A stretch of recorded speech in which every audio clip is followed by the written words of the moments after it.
Have you ever known exactly what you were supposed to do and found yourself completely unable to do it?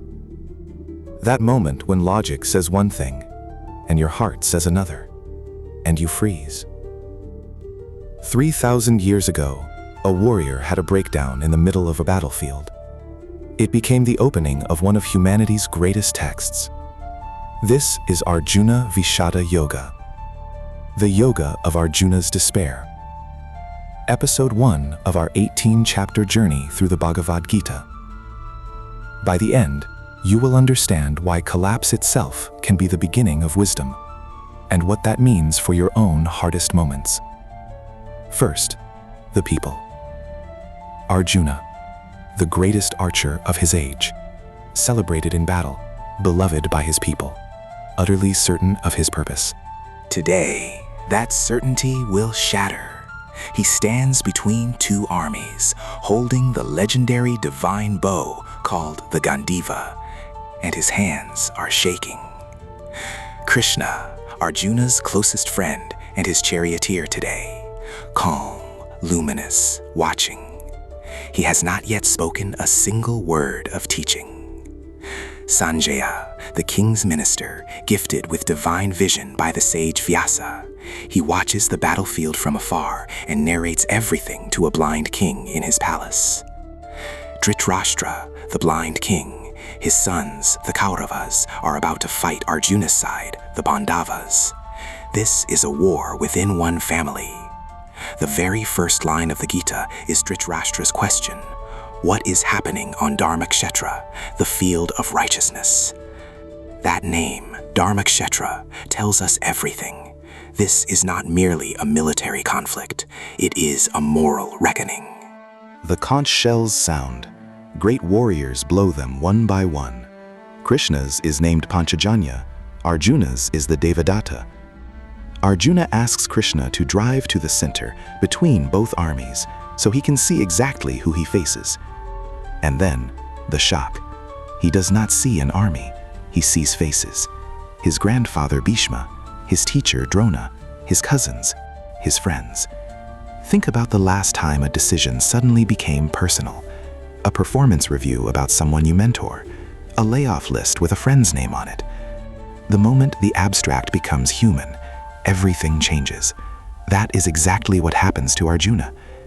His body begins to fail, his limbs tremble, his mouth goes dry, his skin burns, the Gandiva slips from his fingers. Modern psychology would recognize this precisely. Acute stress response, moral injury, the body manifesting what the mind cannot yet process. Arjuna is not a coward. He has fought and won countless battles without flinching.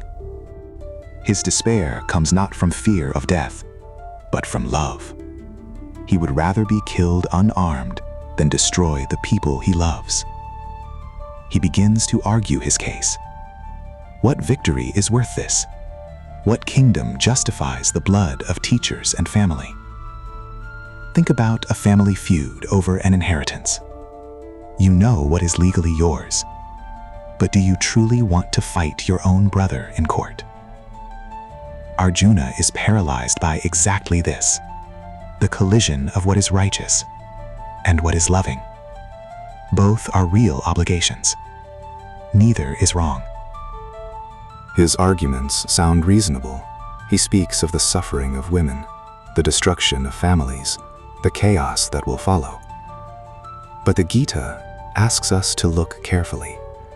Are these pure arguments, or is attachment quietly dressing itself in the language of ethics? Think about scrolling at midnight, telling yourself you are just unwinding, while something important goes unaddressed. We are all expert rationalizers. We construct beautiful logic around what is, at root, a feeling we cannot yet face. This is one of the Gita's most penetrating early insights. Confusion and emotion do not arrive naked. They wear the costume of wisdom. And yet, here is the paradox the chapter's title announces. This despair is called a yoga, a form of union, a path. Because only when Arjuna's capable self completely collapses does he become a genuine student, one who truly needs to know. Swami Vivekananda called this the spiritual despair that precedes awakening. The strongest people are not exempt. They simply feel it more deeply. Think about a startup that failed after years of effort, or a diagnosis that rearranged everything you thought you knew about your future. In those moments, you cannot manage your way forward. You need something deeper than strategy. That openness is itself sacred. Many traditions speak of the dark night of the soul. The Gita shows us its precise anatomy, right here in chapter 1. Notice what Krishna does throughout this chapter. Nothing. He listens. He does not rush in with answers. He lets the crisis fully arrive. A teacher who speaks before the student is ready plants seeds in frozen ground. Finally, Arjuna sinks into his seat. The Gandiva lies on the floor. He says, "I will not fight," and he goes silent. This is one of the most human moments in all of sacred literature. The greatest warrior in the world asking for help. His name, Arjuna, means the sincere one, the pure one. He is every one of us when life outpaces what we thought we knew. Here is the promise chapter 1 makes. Breakdown is not the end. It is the precise point where real teaching can begin. This week, notice the moments when you rationalize an action. Ask honestly, is this wisdom, or is this attachment calling itself wisdom? That question, asked sincerely, is itself the beginning of the path the Gita is walking you toward. In chapter 2, Krishna finally speaks. What he says will overturn almost everything Arjuna and we believe about loss, duty, and the self. If you are drawn to minds pushed to their absolute limits, our video on a bear who became a real soldier in World War II is waiting for you. This is only the beginning. 17 chapters remain. Stay with us. The depth ahead is extraordinary. Thanks for watching Wonder Frame. Hit subscribe and ring the bell. See you in the next one.